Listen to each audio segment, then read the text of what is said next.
বাংলা সংবাদ শুরুতেই শিরোনাম। হাসিনার সরকারকে নতুন নির্বাচনের জন্য আন্তর্জাতিক চাপ, পদত্যাগের সময় জানালো জাতিসংঘ। সবশেষে দেখবেন প্রধানমন্ত্রী শেখ হাসিনা ওবায়দুল কাদেরের বিরুদ্ধে নেদারল্যান্ডের আন্তর্জাতিক আদালতে মামলা, পিনাকি ভট্টাচার্যের বিশেষ প্রতিবেদন।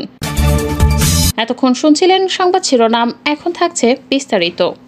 ৭ জানুয়ারি নির্বাচনের মাধ্যমে আওয়ামী লীগ আবারও ক্ষমতা দখলের পর একটা কথা আমি বারবার বলার চেষ্টা করেছি, এই দফায় অবৈধভাবে ক্ষমতায় টিকে থাকতে শেখ হাসিনার সামনে সবচেয়ে বড় চ্যালেঞ্জ হবে চীন এবং ভারতের মধ্যে ব্যালেন্স করা।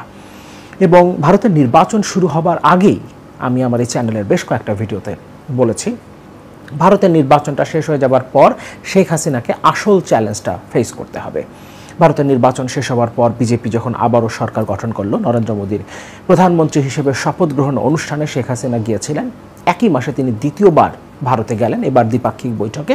এবং আগে থেকেই বলা হচ্ছিল, ইনফ্যাক্ট ভারতের নির্বাচন শুরু হবার আগে থেকেই সরকারের পক্ষ থেকে বলা হচ্ছিল, ভারতের নির্বাচনটা হয়ে যাবার পর নতুন সরকার গঠিত হলে শেখ হাসিনা প্রথম ভারতে যাবেন এবং এরপর তিনি চীন সফর করবেন।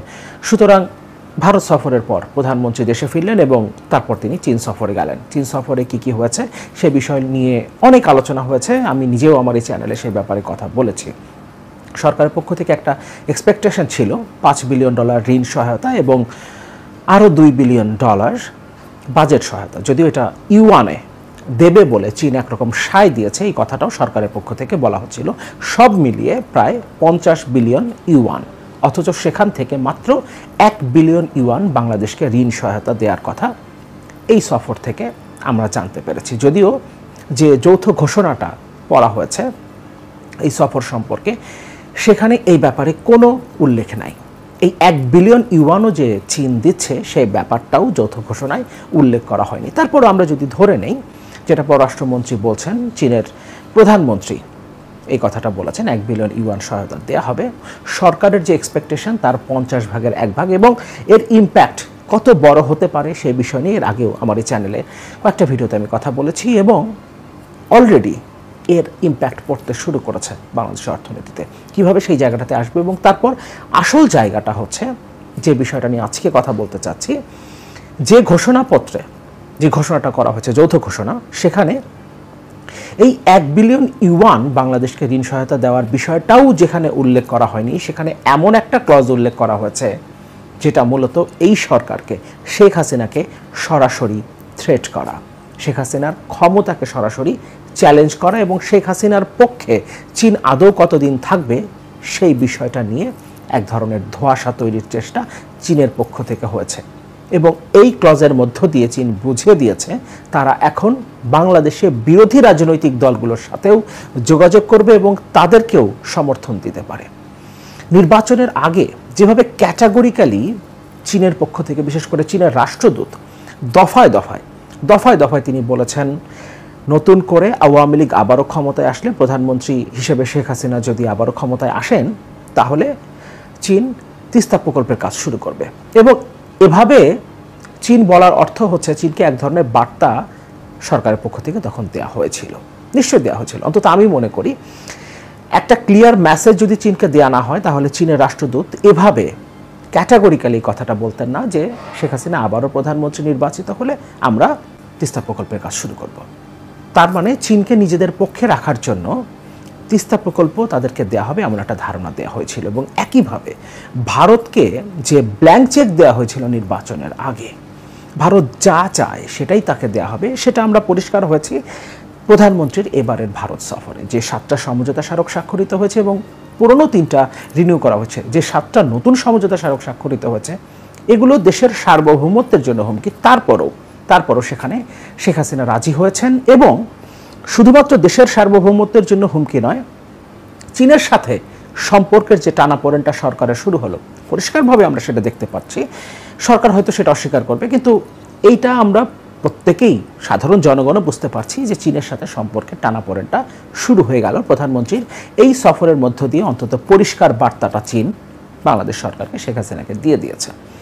এবং এই সম্পর্কের টানাপোড়েনটাও শুরু হলো মূলত যে 7টা নতুন সমঝোতা স্মারক স্বাক্ষরিত হয়েছে ভারতের সাথে, সেখান থেকে। তার মানে আমরা পরিষ্কার বুঝতে পারছি, নির্বাচনের আগে একদিকে চীনকে তিস্তা প্রকল্প দেয়া হবে এমন একটা ধারণা যেমন দেওয়া হয়েছিল এবং এর মধ্য দিয়ে শেখ হাসিনা নিজের পক্ষে রাখার চেষ্টা করেছিলেন, একইভাবে ভারতকে ব্ল্যাঙ্ক চেক দিয়েছিলেন, তোমরা যেটা চাও সেটাই তোমাদেরকে দেয়া হবে, তারপরও আমাকে অবৈধভাবে ক্ষমতায় টিকিয়ে রাখতে সহযোগিতা করো।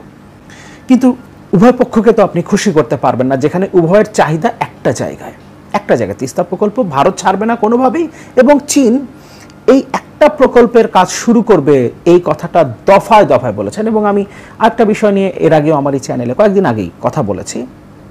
প্রধানমন্ত্রী চীন সফরে যাবার ঠিক আগে চীনের রাষ্ট্রদূত আবারও একটা অনুষ্ঠানে পরিষ্কারভাবে বলেছেন, বাংলাদেশ সরকারের কোর্টে বল ঠেলে দিয়েছেন এবং বলেছেন তিস্তা প্রকল্পের কাজ শুরু করার জন্য চীন সরকার প্রস্তুত, এখন বাংলাদেশ সরকারকে সিদ্ধান্ত নিতে হবে। তার মানে ওই থ্রেটের জায়গাটা চীন আগে থেকে দিয়ে যাচ্ছিল, কিন্তু যেহেতু এই প্রকল্প নিয়ে ভারত এখন আগ্রহ প্রকাশ করছে এবং ভারতের আগ্রহের জায়গাটা কেন সে বিষয়টা নিশ্চয়ই এতদিনে আমরা সবাই জানি, আমি নিজে এটা নিয়ে কথা বলেছি। এবং শেখ হাসিনার এই সফরে চীন পরিষ্কার বার্তা দিয়ে দিয়েছে, আফ্রিকার গিনি বিসাউয়ের রাষ্ট্রপতিকে যে সম্মানটা তারা দিয়েছে, যে অ্যাটেনশনটা চীন দিয়েছে, সেটাও শেখ হাসিনাকে দেওয়া হয়নি।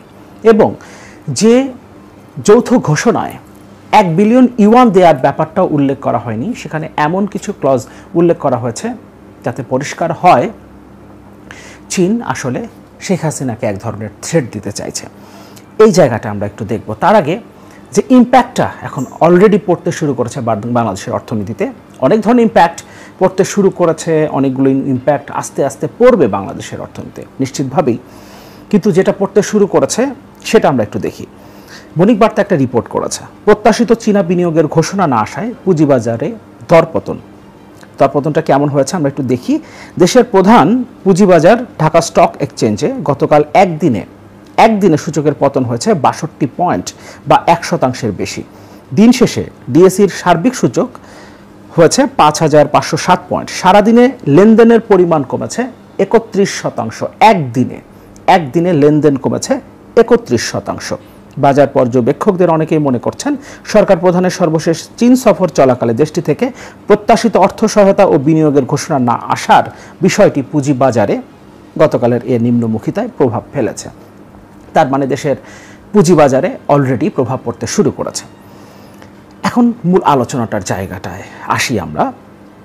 এখানে যেটা বলছে বাংলা ট্রিবিউন, যে ক্লজটা যুক্ত করেছে যৌথ ঘোষণায়, এখানে বলছে বাংলাদেশের সব রাজনৈতিক দলের সঙ্গে যোগাযোগ রাখবে চীন। বাংলাদেশে বহুদলীয় গণতান্ত্রিক ব্যবস্থা থাকায় সব দলের সঙ্গে যোগাযোগ রাখবে চীন। প্রধানমন্ত্রী শেখ হাসিনার বেইজিং সফরের পরে ঘোষিত যৌথ বিবৃতিতে এটা বলা হয়েছে। বিবৃতির 6 নম্বর প্যারায় বলা হয়েছে, যৌথ পর্যায়ে আলোচনা, কৌশলগত যোগাযোগ বাড়ানো, সফরের মাধ্যমে উভয় পক্ষের কৌশলগত বিশ্বাস বাড়ানো, চিঠি বিনিময় এবং বহুপক্ষীয় ব্যবস্থায় বৈঠকের কথা, কর্মকর্তা ও মানুষে যোগাযোগের মাধ্যমে সহযোগিতা ও বিনিময় বৃদ্ধির বিষয়ে উভয় পক্ষ সম্মত হওয়ার বিষয়টি উল্লেখ করার পাশাপাশি ওই প্যারাটিতে আরও বলা হয়েছে রাজনৈতিক দলগুলোর মধ্যে আলোচনা, বিশেষ করে সরকারি দলের সঙ্গে দুই পক্ষের জন্য প্রয়োজনীয় দিক নিয়ে আলোচনার বিষয়ে উভয় পক্ষ তাদের সন্তুষ্টি প্রকাশ করেছে। এ বিষয়ে একজন সাবেক কূটনীতিক বলেন, চীনের রাজনৈতিক ব্যবস্থায় একটি মাত্র দল রয়েছে, অন্যদিকে বাংলাদেশে রয়েছে বহুদলীয় রাজনৈতিক ব্যবস্থা, ফলে বাংলাদেশের সব দলের সঙ্গে যোগাযোগের বিষয়টি এই বিবৃতির মাধ্যমে বাংলাদেশ সরকারের অনুমোদন নিয়েছে চীন। তার মানে যে যৌথ ঘোষণাটা দেয়া হয়েছে সেখানে বাংলাদেশ কি ধরনের সহযোগিতা পাচ্ছে। 50 বিলিয়ন ইউয়ানের আশায় প্রধানমন্ত্রী গিয়েছিলেন ভিক্ষার ঝুলি নিয়ে। আবারও রিপিট করছে, আমার আগের ভিডিওগুলোতে ওই শব্দটা আমি ব্যবহার করছি, কারো এই শব্দে নাকি আপত্তি আছে, কিন্তু এটা বাস্তব।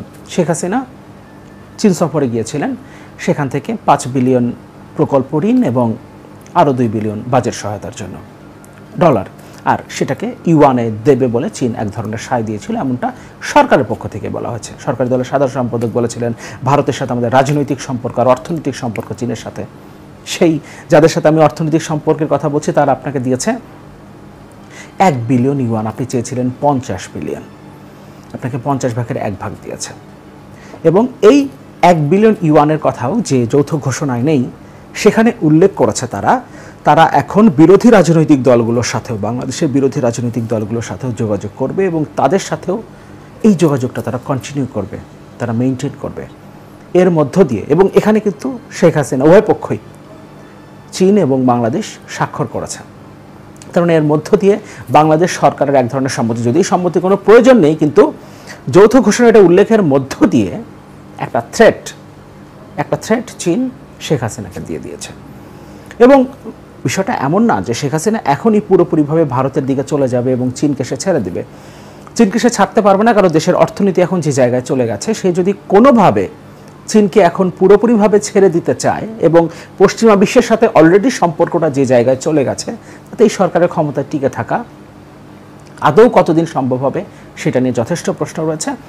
সুতরাং চীনের সাথে সম্পর্কটা সে ডেভেলপ করার চেষ্টা করবে। এবং আমি এর আগেও বলেছি, তিস্তা প্রকল্প এবং যে বৈশ্বিক যে উদ্যোগগুলো রয়েছে জিডিআই এর মতো, সেখানে বাংলাদেশকে যেতে হবে।